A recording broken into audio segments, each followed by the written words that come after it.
Look at this enclosure guys. Parang naging haunted house na, or should we call it haunted enclosure. Tingnan nyo naman. Ang dami ng isang kasaputan sa loob guys. Parang pang Halloween ang epekto niya, no? Tapos dito, meron pang isang dead na cockroach. Ayan guys. Ipis bahay ito. Or maybe tatawagan natin siyang ipis enclosure. Tapos dito naman may mga poop. Poop ng isang leopard gecko. Kung naaalala nyo pa guys, si Yoshi ang pinatira natin dito. Pero dahil nga hindi na siya nakapagbayad ng upa niya, kinailangan ko siyang evict. Eto na si Yoshi ngayon guys. Isa na siyang geckong yagit. Palaboy-laboy sa lansangan. Hindi alam kung saan pupunta. Hindi, joke lang. So eto na si Yoshi ngayon guys. Bumalik na sa kanyang dating tub. At napaka-kalat niya guys. Sobrang kalat niya. Kahit ilang beses ko tong ayusin, lagi niyang kinakalat. Balita ko nga guys nag-rugby na to si Yoshi eh. Hindi, joke lang. Despite all that guys, oops, gusto mga despite all that guys, cute na cute pa rin si Yoshi guys. Hirap naman ko na ng angulo na to. Hindi ko alam kung inaantok na ako o nakahay ba ako. Pero si Yoshi bakit para siyang nagdodouble ano siya. Parang meron siyang mga side effects na mga lines. Antok na antok si Yoshi guys. Baka si Yoshi ang nakahay. So instead na nagagather to ng alikabok at mga sapot at tuloy na nagiging Halloween, why not i-revive natin ito para magamit ulit. Ito yung mga sangkasaputan guys oh. Grabe na stuck na talaga itong enclosure na ito. Ito namang ipis sa bahay na ito, naligaw lang siguro dito. Yan kasi kasya sa butas ng ng enclosure oh. Nalis yung ulo, nahulog. Huwag daw tayong maingay guys. Inaantok si Coco. First time pong nakita ng gecko na nagyon. Ang totoo niyan guys kaya ako binalik si Yoshi sa kanyang dating tub ay malis. Wait lang guys baka mag-crack tong salamin. Yun.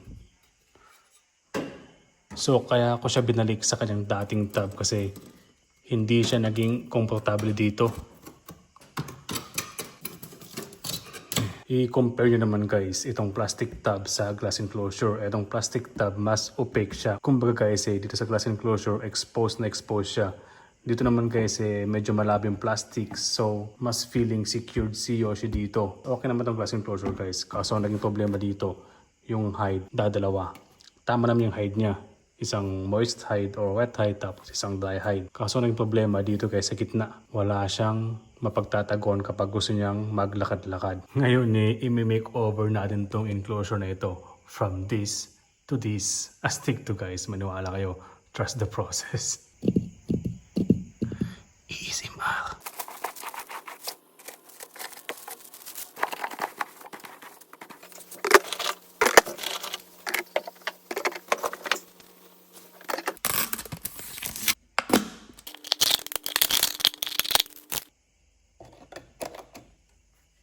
Dito ko ilalagay yung live plants guys. I know it's corny, it's baduy, but it will work. It will work effectively. Dapat hindi ito matutumba. Baka kasi mahukay sa paligid niya at matumba ito. Let's try again. Okay guys, nakabaw na dito yung lagayan natin ng halaman. Okay, it's so baduy pero it will do for now. Gaya ng sabi ko kanina, dapat meron din siyang marataguan sa gitna. Ito ang nakita kong magandang ilagay guys, kaso parang napakalaki. Ito naman parang ugat, siguro kailangang putulan kapag ito ang gagamitin ko. Tingin ko kaya naman kahit hindi putulan guys. Nahanapan ko na ng magandang pwesto. Hindi na masyadong kita yung boteng nilagay ko dito. So, pwede siya magtago-tago dito guys. Dito sa silong guys, pwede dito. Ilalagay ko sana to dito kaso parang baduy tingnan guys. Nakahanap na ako guys ng mas babagay. Kahit na hindi ito secure guys kasi medyo naman siya, medyo mabigat. Kaya basta may hanap ng magandang pwesto, safe pa rin na gamitin ito. Ayan guys. Hindi ko alam kung anong klaseng photos plant ito. So kung alam nyo guys, paki-comment naman na malaman namin. Parang may lumulutang-lutang sa loob guys. Ayun may insekto. Isang simut-simut. Ayan yung magiging anay. Okay, so napaghiwalay ko to. Parang dalawang ano siya, dalawang batch. Kailangan ko munang alisin tong mga to. Ganun talaga guys sa pag-setup. Tanggal, alis tayo. Tanggal, alis, tanggal, alis. Ay, tanggal, balik pala.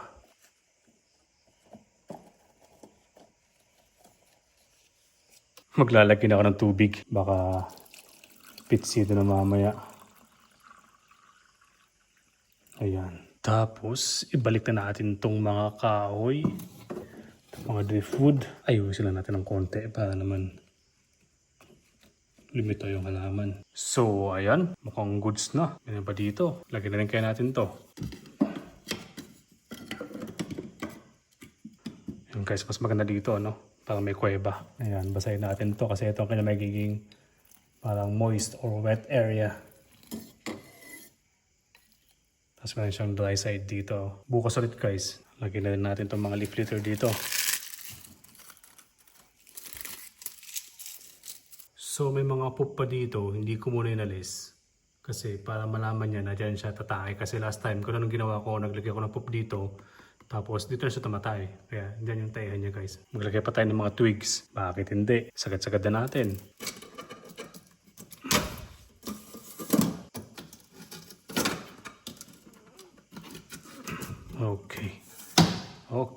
Okay. Mukha namang goods guys. Sige na nga Yoshi. Ikaw na din ang titira dito. Total guys bayad din ni Yoshi yung utang niya. Kasi may bago na daw siyang trabaho. Hulaan nyo guys kung anong trabaho ni Yoshi. Yan, lagyan natin siya dito sa gitna. Ay sa taas. Hindi kasya yung kamay ko eh. Ayan guys. Sara natin. Baka makatakas pa. So yan, ang dami niyang papasukan dyan guys na butas.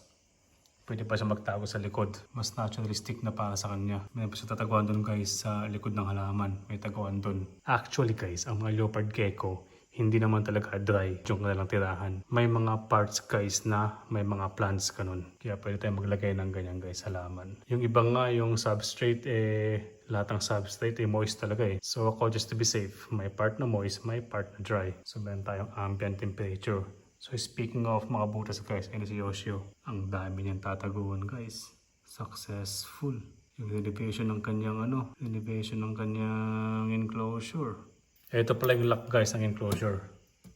Ito medyo manipis tong salamin so kailangan gawa ng paraan pero goods naman to guys. Kakatawa lang guys Tingin ko hindi naman siya overkill sa driftwoods. Nag-blend in naman kasi yung mga kahoy natin sa background. Ino-observe ni Yoshi yung kanyang bagong tirahan. Hinahanap niya kung saan yung kusina.